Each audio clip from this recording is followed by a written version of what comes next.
Mr. Chair, this has a direct correlation. Bakit? Because ang akusasyon na binasa ko calls for a direct answer. Totoo ba ito, Pastor, o hindi? Kung totoo, sige.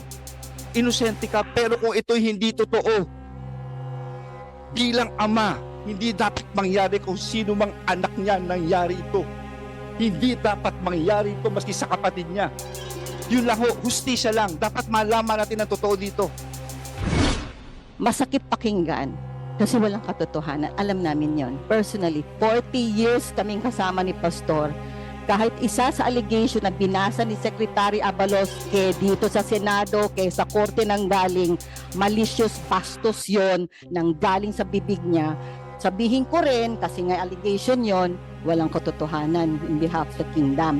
Kasi sinabi na namin balik-balik kay Pastor, meron na nakikialam na Amerika. O yan, sinabi din ni Secretary Abalos na conspiracy. Sa Amerika nang galing yung korte, yung kaso. Sinabi naman namin doon na legal. Legal ang pag-alok ng pabuya o ng reward sa mga individual na makakabigay ng impormasyon upang maaresto na makakatungo sa aresto ng isang tao. Kasi sabi nyo, ang sinasabi ng batas, maganda po yun, ang sinasabi ng batas ay pwede ang private individual. May tanong lang po ako, hindi po ba maabuso ito? At hindi naman natin basta-basta mabibigyan ng pabuya ang isang tao kung wala namang warrant of arrest, kung wala namang kaso na hinaharap ang mga subject ng pabuya.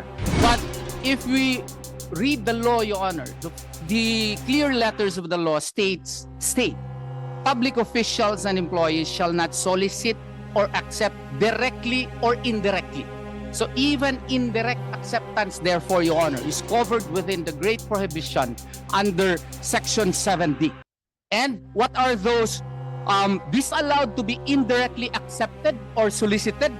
Any gift, gratuity, favor, Your Honor, entertainment, loan, or anything of monetary value.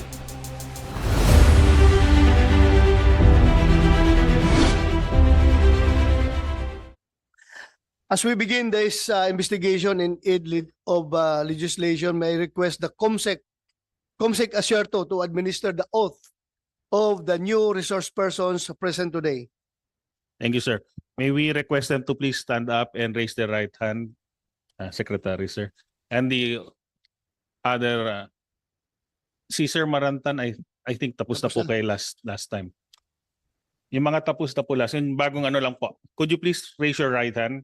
Do you swear to tell the truth, the whole truth, and nothing but the truth in this investigation and hearing? Thank you very much. Please take your seats. Thank you, COMSEC. First, we would like to hear from the good Secretary of DILG to clarify about this reward money leading to for the information leading to the arrest of Pastor Kibuloy. You have the floor, sir. Maraming salamat po, Senator Ronald De La Rosa, ang ating chairperson, kay Senator Robin Padilla, sa lahat po na nandito po ngayon. Mr. Chair, with your indulgence, can I make an opening statement? Yes, sir. Yes, go ahead, Secretary. Ikaklaro ko lang ho para sa lahat at maunawaan po natin ang issue po rito.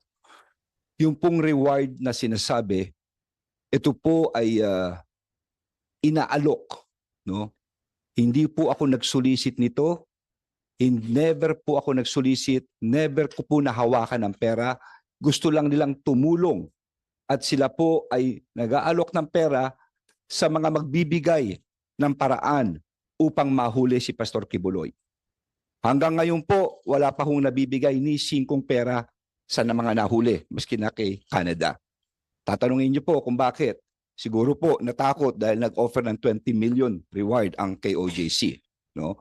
On record po iyan, maski tanungin niyo po ang lahat. No? Inuulit ko, wala po akong natanggap, never ako nag-solicit po rito, at ito'y lamang pagtulong para mahuli si Pastor Kibuloy. Ngayon, sasariwain ko lang at ano ba legalidad nitong pagbibigay ng award. Alam niyo, ito'y parang pagtulong eh. In fact, may nakita kong isang clip na kung saan ang mismong, hindi ko po alam kung siya ay abogado ng Kingdom of Jesus Christ, no? Nakikita kong kasama po niya, na siya mismo nagsasabi ay ito'y legal dahil ginawa niya po.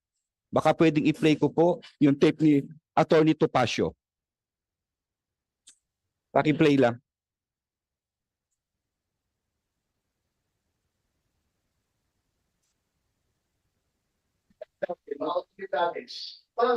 Pakatulong sa magulang ng taong subject of the warrant.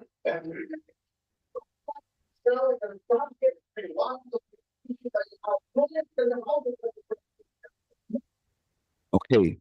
So, yan po ay isang insidente na kung saan mismo ang isang abogado na nakikita kong kasama ng Kingdom of Jesus Christ, siya mismo ang nagbibigay ng reward, no? Mismo sa gobyerno, ha? Mismo sa gobyerno. Siya po mismo yan. Ngayon, ayon nga sa batas, ito'y klinaro ko na po. Ang tanong dito sa mga nakikinig natin, kasi narinig ko yung mga nag-aano kanina tungkol sa pulis eh. Sana naman sa mga kababayan natin, let us place the things in its proper narrative. Ilagay natin sa tama. Ano yung tama? Kami po ay ginagawa na namin ang trabaho namin. DILG po ako, sinusupervise ko po ang kapulisan. Ang pulis po, nananahimik yan. Pero kailangan gawin nila ang trabaho nila, ang mag-serve ng warrant of arrest. Ano ba sineserve nila rito? 3 bagay po. Number 1, ito po ay galing mismo sa Davao Court, Branch 12 at sa Pasig RTC Branch 159. Sa mga nakikinig po, kung ikaw ay magkakaso, kunyari kaming dalawa ni Attorney Bascuna, Abalos versus Bascuna. Maghihiring kami sa piskalya. At kung matalo si Bascuna, ang kalaban niya na ay ang people of the Philippines. Ang kalaban niya na ang mamamayan ng Pilipinas. Yun na po ang nangyari rito. Sa RTC, tapos na po ito, umantong na sa people of the Philippines versus Pastor Kibuloy. At nag-issue ng warrant of arrest for child abuse, no? Ito ay ang sexual na ito ay pag-aabuso sa mga bata, no, ng criminal case number RDBO 24-01439 ng Davao branch. And another warrant for sexual abuse, no? Ito po ay sexual na pagsasamantala, no? Dito rin po sa Davao. At sumunod ay ang Pasig RTC. Nag-issue na rin ng warrant of arrest for trafficking in persons, no? Ito'y qualified trafficking under section 4 and 6, anti-trafficking. No bail po ito. No? No bail po ito. Matindi ito. At bukod dito sa mga warrant na ito, I would also like to point out, meron din itong sa Amerika, may kaso rin ito. Conspiracy to engage in sex trafficking by force, fraud, and coercion. Pakikipagsabuatan upang isagawa ang sex trafficking sa pamamagitan ng pwersa, panloloko, pamimilit, pati na rin ang money laundering. No? Pero lahat po ito ay alleged. Hindi ko sinasabing guilty si Pastor Kibuloy, hindi po. No? He is deemed to be innocent until his guilt is proven. That is why may proseso tayo rito. Hinahanap siya ngayon para siya ay tumayo sa hukuman at sagutin ang mga akusasyon na ito. Yun lang po ito. At hindi lamang yun, Mr. Chairperson. Meron din tayo ngayon na Senate warrant dito mismo sa Senado na inisyu noong March 19, 2024 ni Senator Risa, ang Committee on Women and Gender Equality. No? Ito po'y dahil yata sa kanyang, para dumalo siya sa mga hearing po rito. So 3 po ito. Sino magsaserve nito? Ang Senado, and again, ang kapulisan. Hindi ko ho kilala si Pastor Kibuloy. Ginagalang ko ang kanyang reliyon, ang kanyang pagkatao. Pero sana maunawaan po ninyo, trabaho namin ito. Tandaan natin na ang basihan ng demokrasya ay ang hustisya at ang basihan ng hustisya ay ang batas. At yan ang pinapatupad namin. Kung hindi namin gagawin yan, babaksak ang buong bansa kung tatalikod na lang kami rito. Ngayon, ang tanong dito, bakit namin siya kailangang hanapin? Kasi seryoso. These are very serious allegations. Ang demanda niya. Hayaan kong basahin ko. Dito ang mismo yung testimony ng isang nagreklamo. Ang pangalan niya ay alias Amanda. Babasahin ko lang po, si alias Amanda ay umarap sa Senado sa kanyang testimony noong Enero 23, 2024. At ito po ang sinabi niya. Siya ay isang innocenting 17 years old na taong gulang na dalaga. Isa sa kanya mga tagasunod at estudyante sa KOJC na Jose Maria College. Ito po sinabi niya. Pagtugtong ko ng 17 years old, mas naging masela na ang pinapagawa nila. Tanda ko pa, September 1, 2014, kasi kakatapos na ng tribute program ng KGC. Tutulog na sana ako. Pero sabi ng isang kasamang pastoral worker, magpunta daw ako sa dining area ng Bible School dahil pinapatawag ako ni Jacqueline Roy. Sabi niya, parte daw ng trabaho ng Ministry of the Pastorals na imasahe si Kibuloy. Sabi niya, special privilege daw ito dahil hindi naman daw lahat nahahawakan at nakakalapit sa anak ng Diyos. Sabi niya, huwag ko daw pagdudahan ng anuman na mangyayari sa loob ng kwarto kasama si Kibuloy, basta ibigay ko lang daw ang sarili ko. Bago ako maligo, pumunta si Jacqueline Roy sa kwarto at binigyan ako ng lotion na pabango ng Bath and Body Works brand, ang specific Center Enchanted na paborito daw ni Kibuloy. Pagkatapos kong maligo at mag-blow dry, pumunta ako sa kwarto ni Kibuloy sa Bible School building. Pagkatok ko sa pangalawang pinto, pinagbuksan ako ni Jacqueline Roy, inakay niya ako sa may kama ni Kibuloy. Pagkaalis ni Jacqueline, sinimulan ko na ang pagmamasahe. Gising na si Kibuloy nito. Noong itutuloy ko na dapat ang pamamasahe. Excuse me, sir. Sir, tatapusin ko lang please. Tatapusin ko lang po ito. Malapit na po. Tumayo siya at umupo sa harap ko. Sinimulan niyang tanggalin ang butones ng t-shirt ko hanggang sa tuluyan niya. Sir, I'll just finish this please. Yeah, for a while. Sub judice, Your Honor. Let me remind you, so that this hearing is not questioning the issuance of warrant. Yes, I'll just finish this. It has a Pastor direct connection. Please, Yeah. let me finish. Yeah. But please listen to me, please, first. What the purpose of this hearing is to determine if there is really overkill in the implementation of the warrant of arrest. Yun lang man ang purpose ito. Wala kami alam kung Sir, there is ano yung direct background, connection. bakit nagkakaso. There is direct. Just let me finish, Okay, Mr. Chairman. sige, go ahead. If I may, Your Honor, I think Please, that please, tatapusin ko lang. You will have that your is time. sub You will have judice, your Your Honor. time. sub judice, that goes into the very merits of the You will have case. your time, Attorney Torion. Yes, I know that, It is Your Honor, part of but the that is transcript of the improper. Senate. That is improper. Order. This is my speech. You Yeah. cannot tell me what is improper. Yeah, This is my right. order. I am the chairman. Please listen to me. Let us have an orderly conduct of hearing. So please, sir, kaya kita sinabihan, the purpose of this hearing is to determine kung indeed merong overkill yung implementation ng warrant of arrest.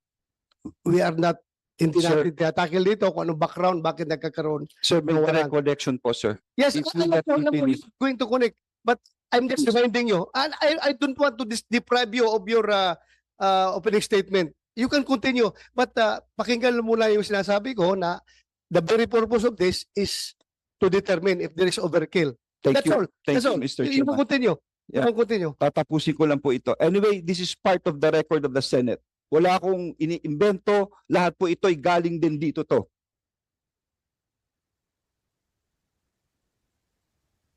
Noong itutuloy na po na dapat ang pagmamasahe, tumayo siya at umupo sa harap ko. Sinimulan niyang tanggalin ang butones ng t-shirt ko hanggang natuluyan niyang tinanggal ang buong t-shirt ko. Noong nakahiga na ako, pumaibabaw sa akin si Kibuloy. Gusto kong sumigaw ng tulong at tanungin kung ano ang ginagawa niya. Pero naalala ko na bawal akong mag-question. Nanginginig na ang katawang ko sa takot at nakatitig lang ako sa kisame. Pinipigilan ko na ang mga luha ko dahil sobra akong nagulat at walang magawa. Pagkatapos ay tuluyan na akong pinagsamantalahan ni Apollo Kibuloy. Noong siya ay natapos na, pumunta ako sa CR. Tulala pa rin ako. Nakatitig lang sa kisame. At dito nagsimula akong umiyak. Point of order, Your Honor. Nais ko lang bigyang diin na minor pa ako noong nangyari ang mga ito. Bakit ko sinasabi ito? Pakinggan natin ang akusasyon. Kung hindi totoo ito, okay, may karapatan siya sabihin niya hindi totoo. Pero kung totoo ito, dapat lamang siyang managot sa batas. At dapat lamang gawin namin ang katungkulan namin. Alam kong binababoy ako, okay lang yun. Pero huwag bangin ang bata nito. Order lang po. Yun lang po, Mr. Chair. For the record, the chair would like to express that yung lahat na sinabi ni Secretary Abalos were taken up in the previous hearing of the other committee. So that was already recorded in the Senate. So tapos ka na, sir? Okay na, sir? Hindi pa ho eh. Ha? May sasabihin yata si ayaw niya akong patapusin eh. Your Honor, the point of order being that I think Secretary Abalos is a lawyer. That is actually sub judice, Your Honor. It is precisely the subject now of court trial before RTC Quezon City as well as RTC Pasig City. To quote directly from the declarations of an alleged complainant, Your Honor, would be delving into the merits of the case, which is no longer the issue in this case, because the issue in this case is whether or not there was excessive force in the implementation of the warrant of arrest. We are not into looking as to whether or not the allegations of one alias Amanda was true or not. That is subject within the jurisdiction of the court, because those cases have already been discussed and dismissed by the City Prosecution's Office of Davao City, and that has been pending before the Department of Justice for 4 years. Well, it was resolved, and our motion for reconsideration now, Your Honor, is still pending before the DOJ, even if warrants of arrest have already been issued against my client. So it would be unfair, Your Honor, to quote direct from the allegations in the affidavits, because that is sub judice, Your Honor. Mr. And Attorney Abalos knows that. Mr. Chairman, please. Sana nakikinig. For a while, Secretary Abalos. The chair rules that this committee is focused on investigating the subject at hand, which is the alleged overkill in the implementation of the warrant of arrest. So please, if I am asking Secretary Abalos if those issues that you are pointing is not connected to the investigation, please refrain from doing so. Mr. Chair? Yes, go ahead. Okay. I'm sorry for my voice. Okay. Sana nakikinig lang, Mr. Chair, si Atty. Torion sa sinabi ko. Hindi ko sinasabing guilty ang kanyang kliyente. Klaro naman ang sinabi ko. He is deemed to be innocent until his guilt is proven. At ito po'y nasa korte ngayon. Kaya nga sinabi ko, mas mabuti sumuko na siya, magpakita na siya, at siya rin nagsasabi, nasa hearing ito, para maklaro lahat. because these are very serious allegations. And it's already people of the Philippines, may warrant, hindi ba, Tony Torion? May warrant. Oh, Sir, may warrant. Please, order. Please, walang personal na confrontation dito. Please address all your statements to the chairman.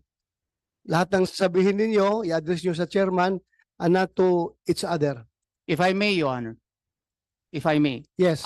The problem with the statements of Secretary Abalos, he being a lawyer, is that he quoted verbatim the allegations in the affidavit complaint, which is now actually on trial before two courts, Your Honor. So that is clearly improper because the issue in this case is not the validity, the truthfulness, veracity of the contents of the affidavit complaint.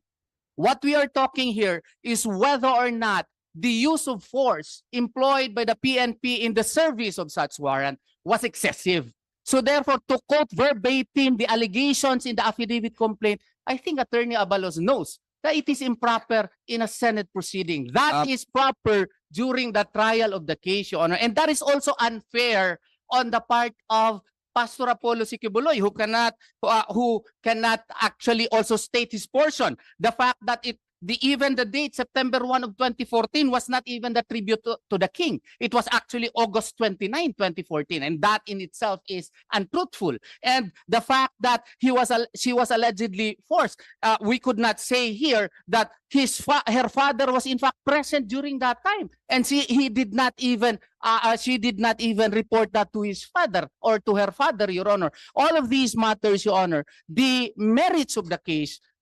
specifically the actual allegations in the affidavit complaint, should not be stated because those are uncalled for and are not covered by the investigation of the Senate, Your Honor. That is Mr. Chair, may I comment? ordinary rules of fairness. No, Let him finish. I will just Secretary Abalos, let him finish. You have your time. Ordinary rules of fairness and decency require that, Your Honor. Mr. Chair, may I? Okay, you can respond, Secretary Abalos. Mr. Chair, sana nakikinig lang siya, no? I mean, lahat naman tayo may tenga at naka-record to. Klarong-klaro sinabi ko, hindi ko sinight yung nasa kaso. Ang sinight ko yung dito sa Senado mismo. Dito yung hearing ni Senator Ontiveros ang sinight ko. Kaya nga yung sinasabi niya akusasyon, sana sumuko na. Sabihin mo sa kliyente mo, sumuko na, Mr. Chair. Please, I'm just asking you as an officer of the court para maklaro precisely so that we can hear his side. With due respect, Your Honor. Before you respond, Attorney Torion, I would like to say na yung sinasabi ninyo is you may claim it as relevant to the issue at hand, but it is not germane to the investigation that we are conducting right now. So it has already been recorded in the Senate hearings. So I think there's no use of for this investigation.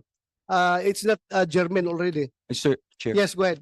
if I might finish kasi hindi ko pinatapos kaya hindi pa ako tapos kanina. Tatapusin ko lang.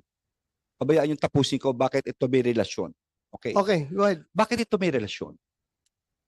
Klarong-klaro na huminto ang investigasyon. Huminto ang kaso. Sinasabi ni Atty. Torion ng side ng kliyente niya, hindi tuloy masabi. Huminto ang investigasyon sa Senado.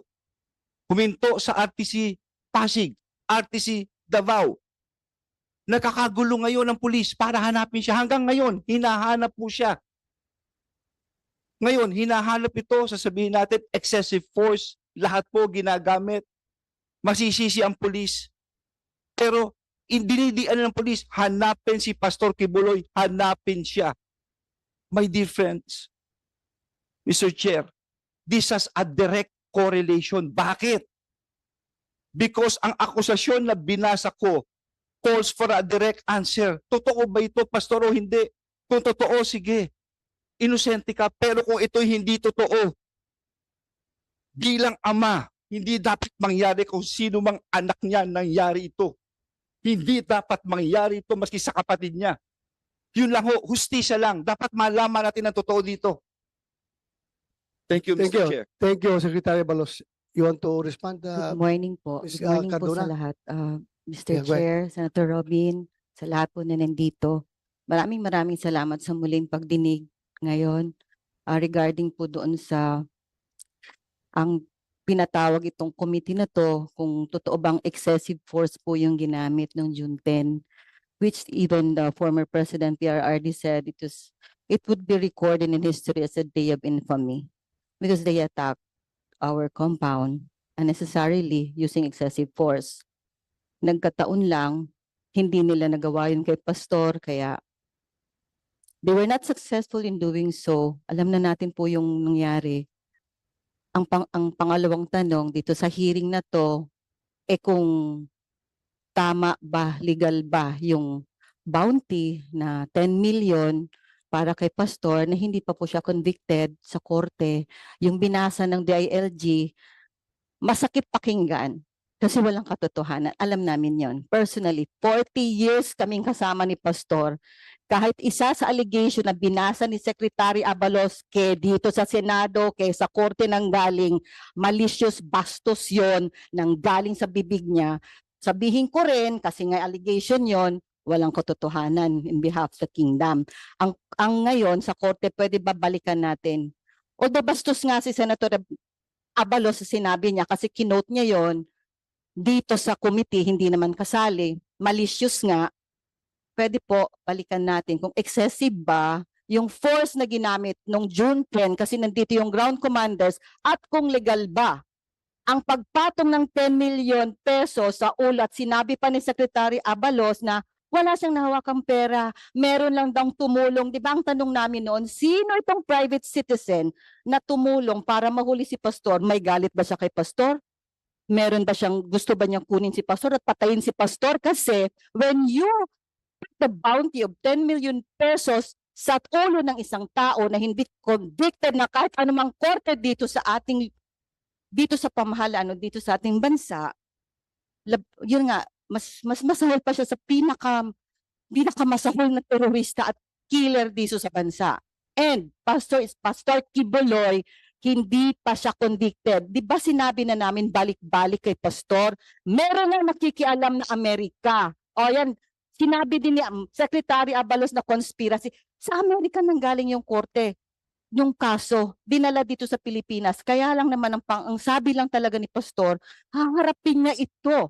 Haharapin niya. Kahit sa ang korte, haharapin ni Pastor. Gusto ni Pastor Kibuloy, harapin itong kasong to para matapos ng kasinungalingan. Kilala namin si Amanda, nakakahiyaman, babae siya, pinutratahan namin siya para hindi siya mapahiya sa mga allegations niya. Pero ganito kabastos itong dito sa Senado, tapos gaganon nila aming Pastor. Please, Take it sitting down. tone down your So, voice. sir, Tone down your voice. kasi ganun din si Apalos. So, sir, Mr. Chair. balikan natin yung excessive ba, nandito yung ground commanders. Gusto lang po namin matapos yun. Before I recognize Secretary Abalos, DOJ, can you respond?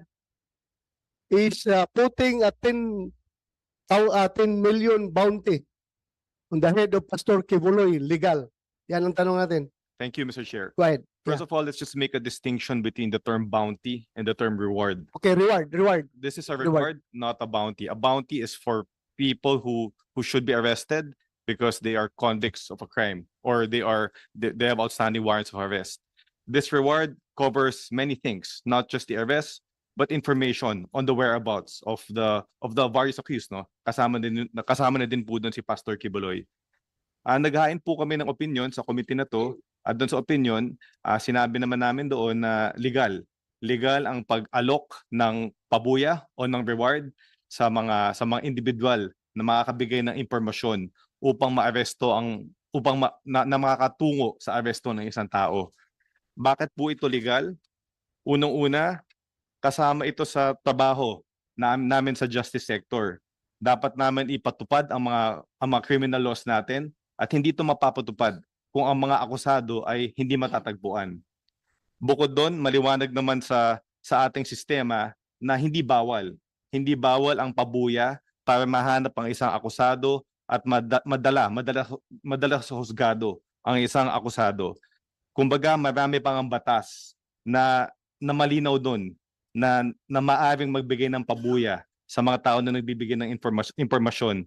Kasama dito ang National Internal Revenue Code, ang Customs Modernization Act, ang Comprehensive Dangerous Drugs Act. At di namin na-cite sa aming opinion, kasama din ng Anti-Terror Act dito.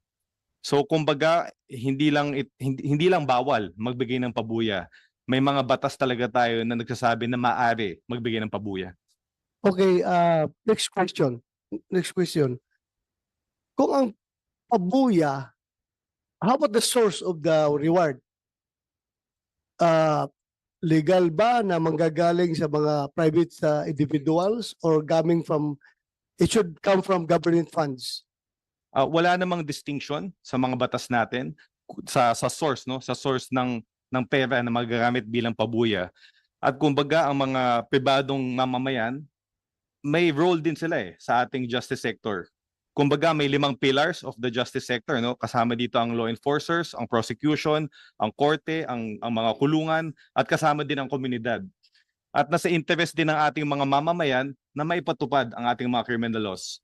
So para sa amin sa Department of Justice, wala pong masama kung magaling sa mga pribadong individual ang salapi na gagamitin para sa pabuya. Go ahead, Senator Robin Hood Padilla. Maraming salamat po, Chairman. Magandang umaga po sa inyong lahat. Peace be with you. Assalamualaikum. Opo, meron na po akong tanong kay Yusek na Nicolas Felix T. Sir. Opo, sir, may ano lang po ako. Kasi sabi nyo, ang sinasabi ng batas, maganda po yon. Ang sinasabi ng batas ay pwede ang private individual. May tanong lang po ako, hindi po ba maabuso ito? Kasi halimbawa, meron kang kaaway, gusto ka lang masabit, yung kaaway mo, ginawa lahat to, mapera, tapos magbibigay siya ng, kailangan po ba linangin namin yung batas at siguraduhin ba? Ano po bang inyong maisasuggest? Sige, salamat po, Senador. Ang pabuya naman, nakasalalay yun sa criminal na complete, no, sa criminal na action. At hindi naman natin basta-basta mabibigyan ng pabuya ang isang tao kung wala namang warrant of arrest, kung wala namang kaso na hinaharap ang mga subject ng pabuya. Opo, na sumasang-ayon po ako doon. Ang punto ko po, Yusek, ay halimbawa, ako lang po, nag-away po kami ni Senator Bato. Isang araw, di natin alam, pinakasuhan ako. Dahil siya ay nasa kapangyarihan, ako ay wala sa kapangyarihan, gumawa siya ng paraan. Ngayon, hindi ko alam na may kinausap din siya.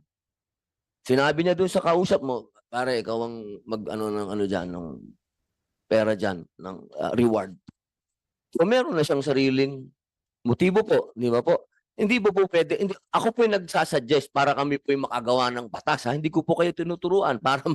Kayo po ay resource speaker. Kayo po ang magbibigay sa amin ng idea bilang kayo tiga DOJ. Sa tingin niyo po ba dun sa batas may kulang? Na kailangan ilagay natin dun sa batas na una, kilala natin kung sino tong nagbibigay ng pabuya na ito ay walang pansariling interes na mapahamak yung tao. Yun lang po ang ibig ko pong sabihin. Maaari po natin tingnan yan, no? Siguro mas maganda i-consultahin natin yung mga privacy experts natin. Kasi nga yung identity ng donor, maaaring consider to na confidential information. At siguro kung mamumungkahi ko po, mag-imbita po tayo ng resource person mula sa National Privacy Commission upang mabigyang linaw to. Opo, napakaganda po niyan. Siguro maganda din kung sino po yung inireklamo. Dapat siguro para po sa akin, alam niyo po kasi ang batas dapat sa konstitusyon ang linaw na ang isang tao na pinagbibintangan dapat ibigay natin ng full force na siya din naman ay mabigyan ng due process. So malinaw po yun, sir. Alam niyo naman po yun. Yun lamang po, parang sa akin lang, meron lang baka magamit. Ang batas po, ginagawa na po natin yan. Di ba po, naglilinang tayo ng mga batas para proteksyonan lahat. Kaya maganda po yung suggestion ninyo. Recorded naman po yun, Chairman. Makapag-usap po tayo kung paano natin liliwanagin yan sa batas para ang lahat ng karapatan ng Pilipino ay napapangalagaan. Maraming salamat po, Yusek. Kaya puluwapan ko lang yung sinabi ni Senator Robin Hood Padilla. Para sa iyo, Yusek T. Halimbawa, yung nga, sabi niya, ako magkaka-warrant of arrest. Or ikaw, magkaka-warrant of arrest ka. Tapos ngayon, kasi ang nakalaban mo, may nasagasaan ka na malaking tao. Ngayon, malaking tao yung mayaman, may pera, may kapangyarihan. Mag-offer siya ngayon ng reward para mahuli ka. Well, it's perfectly legal, as you said. Wala tayong problema dyan. Pero yung ethical aspect, moral aspect of that act, na sabihin mo na ganito na pala ang hustisya natin sa Pilipinas, mayaman yung kalaban ko, mabilis akong nahuli. Of course, wala akong question, may warrant ako eh. Pero yung ang pagpatakbo ng justice system ay driven by reward na nanggagaling mismo sa kalaban ko, di ba? Unfair para sa'yo, di ba? Parang napaka-unfair naman itong hustisya na ito. Mabilis akong nahuli dahil mapera yung nag-complain sa akin. Regardless kung ano yung kaso ko. Halimbawa, inagawan ako ng lupa. I was oppressed. Mayroong opresyon. Inagawan ako ng lupa ng tao na yan.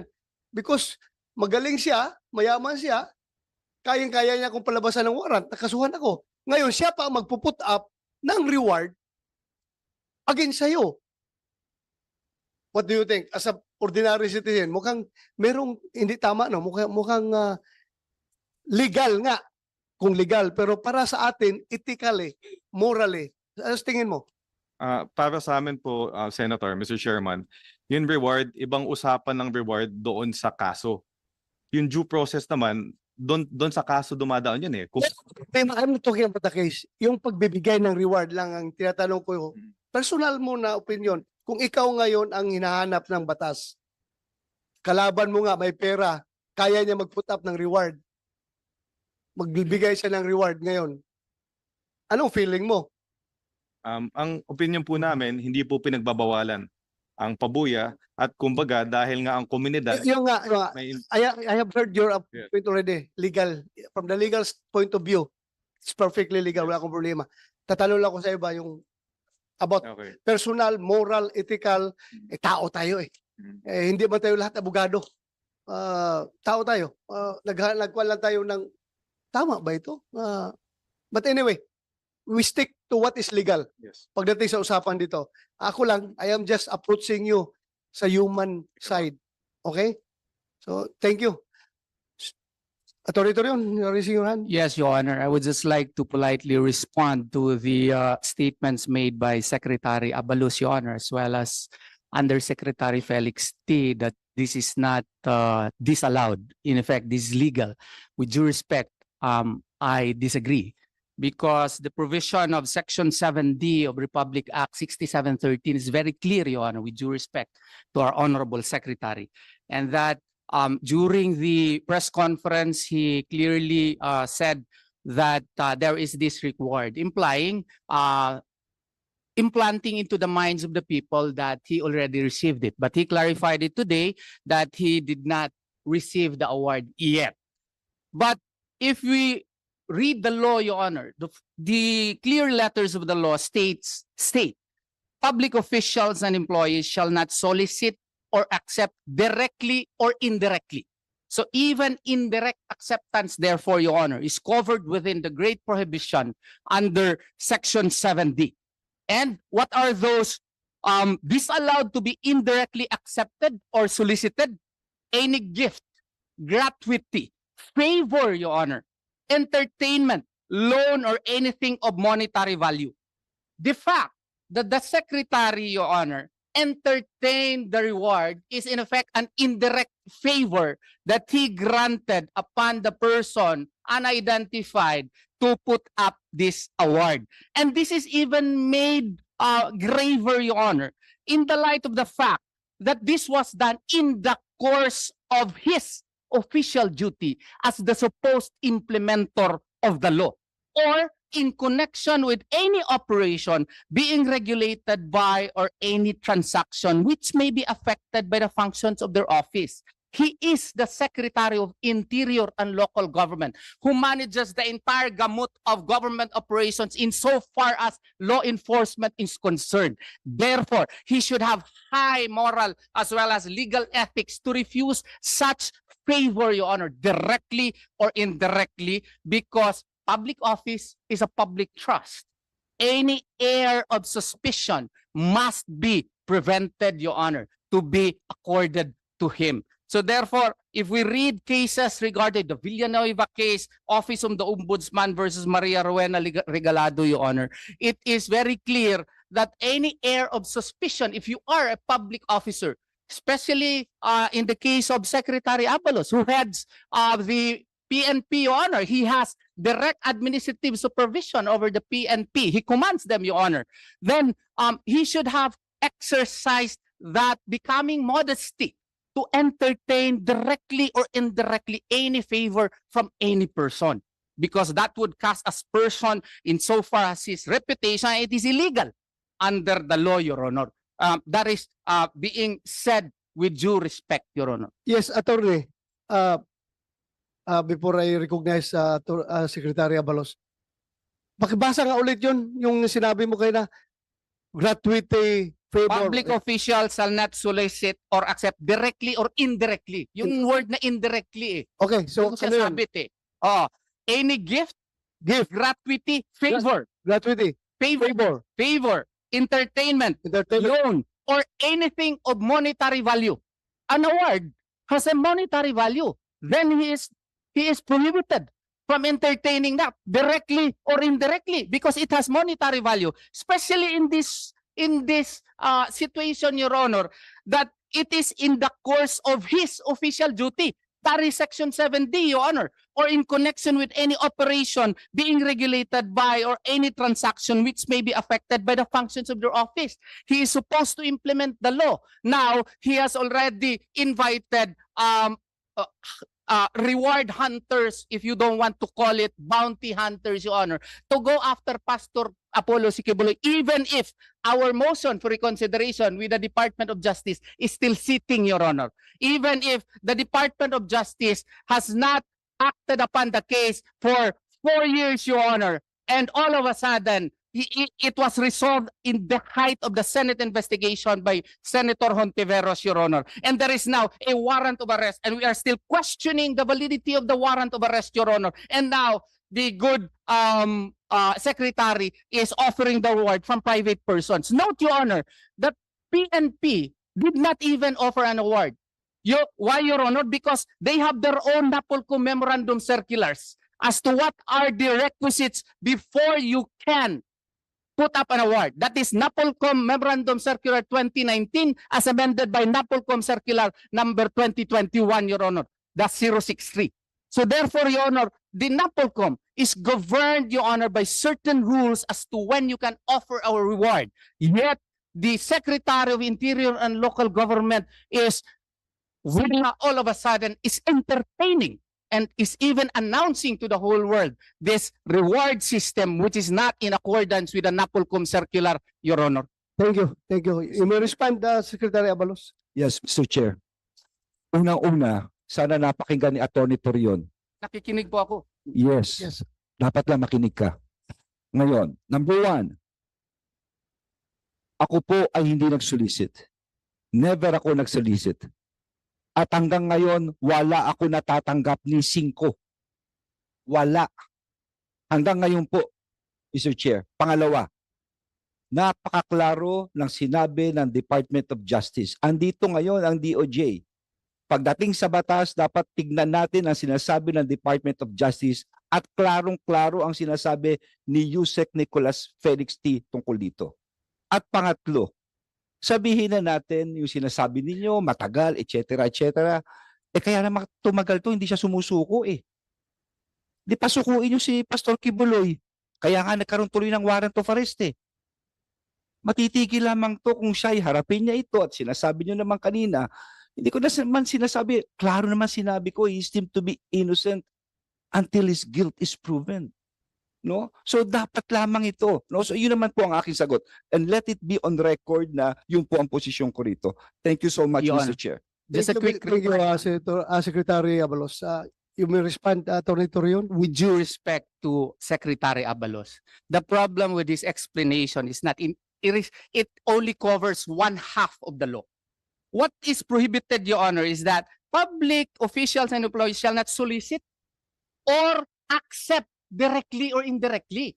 The fact that he announced it, Your Honor, even if we say that he did not physically accept the money, but offering the word is already an indirect acceptance of that favor, Your Honor. So therefore, it is covered by the law. And being a high officer of the government, he should have exercised the becoming modesty. Pare, baka bawal ito kasi public official.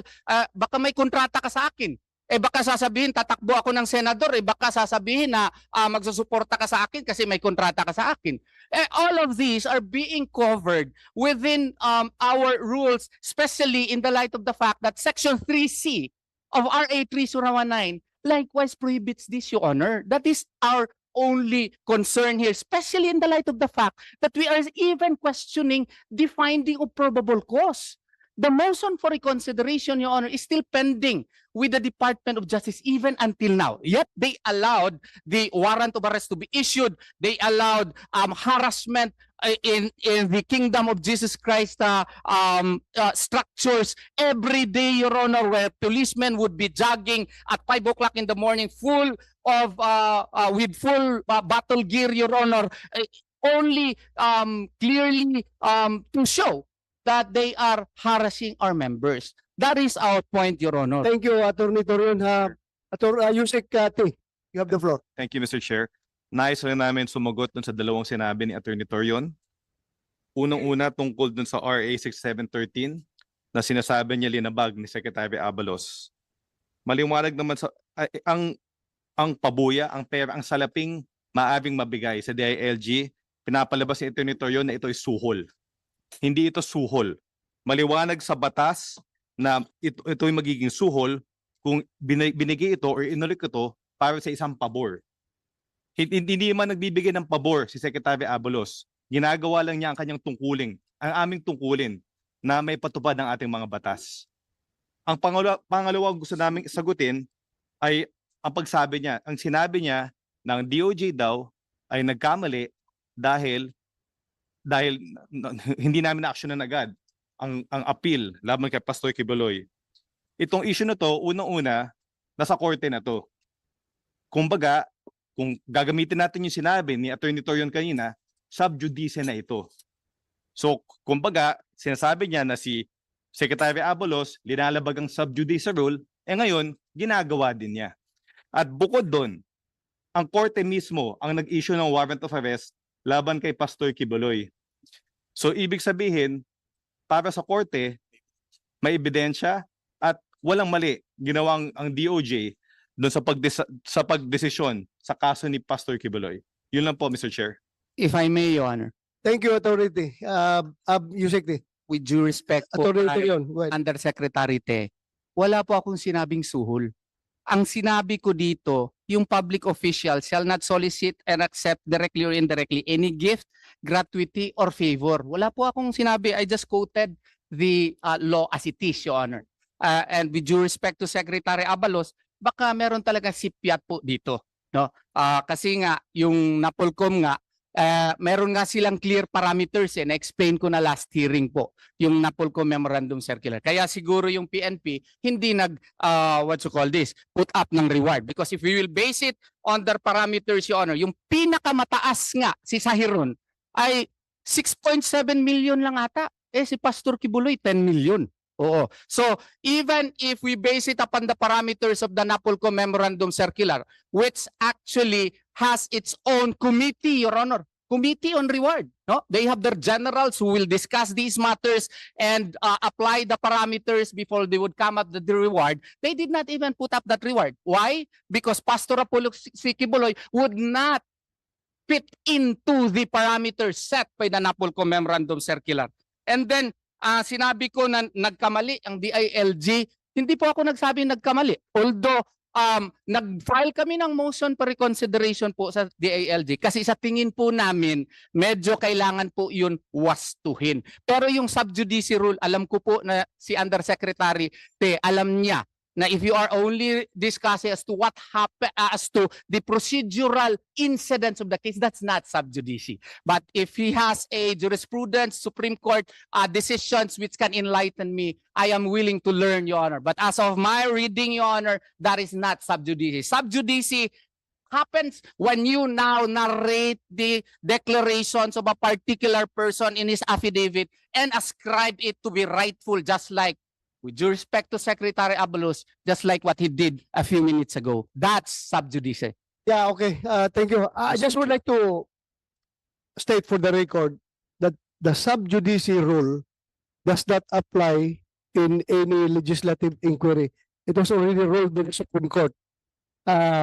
Kung kinakailangan namin yung mga impormasyon na yan galing sa ating mga resource person, sub judice rule does not apply according to the Supreme Court. Kung required yan ng committee. But before I recognize you want to ask question? Okay. After you, Secretary Abalos. Attorney Torion, if you are wondering why, bakit yung sa PNP yung pinaka violent na terorista, ang nakalagay lang doon, as you said, 1.2 million? Or ilang million ba yun? Pinakamataas? 6.7 million. Pinaka-Sayron, 6.7 million. I-compare mo ngayon kay Pastor Kibuloy, 10 million pesos. Itong 6.7 million, government funds ito, kaya Galing sa limitado. Kung gobyerno. maraming pera ang PNP, baka mga 20 million pa yan kung sobra-sobra ang pera ng PNP. Pero limitado ang pera ng PNP, kaya kinakalibrate lang ng PNP yung pagbigay ng reward. Pero itong dito sa nag-offer kay Secretary Abalos na mga civilian entities, baka mga mayayaman, may kaya, so they can put up more money. Pakinggan muna natin after Senator Ruben Padilla, I will recognize Secretary Abalos. Go ahead, Senator Padilla. Maraming salamat po.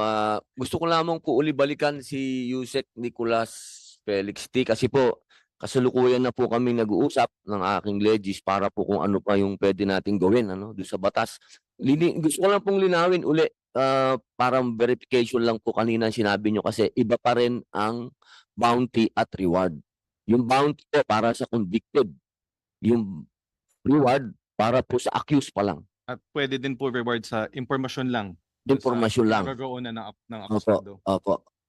Yung pero, Pero, sige po. I would like to correct you, Senator Ruben Padilla.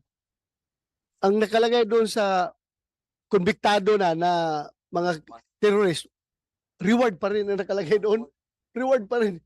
So ibig sabihin, actually interchangeable yung word na yan, bounty or reward, depending on how you term it.